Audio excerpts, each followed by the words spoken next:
Kabelam loham, kuki cepa, kabelam loham.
Ako'y dang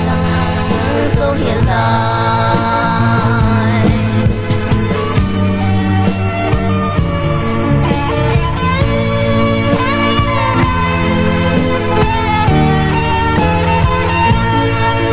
Men ma phút nói ra hết số chiến tranh to thi đinh còn bằng á ki lui ta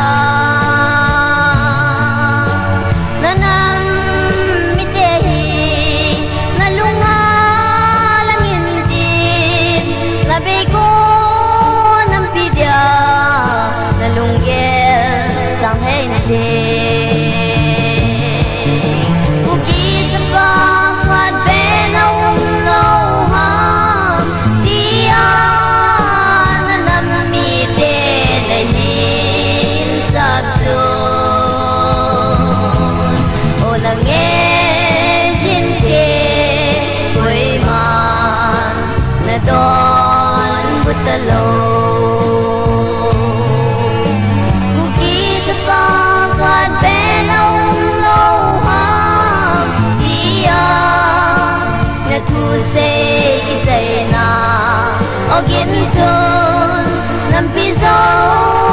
silungsung Ako'y dang suhil tay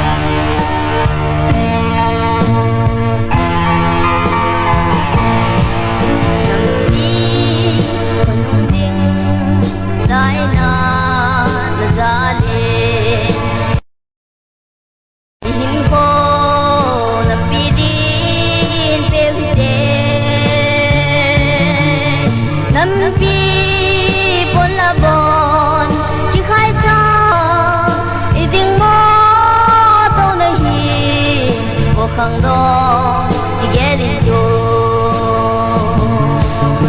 Bukit sa pakat benong loham Diyan na damitin na hinsab dun O nangyayinte ko'y man na doon butalo Bukit sa pakat benong loham Iyang natusay kisay na O ginsun ng piso silungsung Ako'y dang suhil tay ng piso silungsung Ako'y dang suhil tay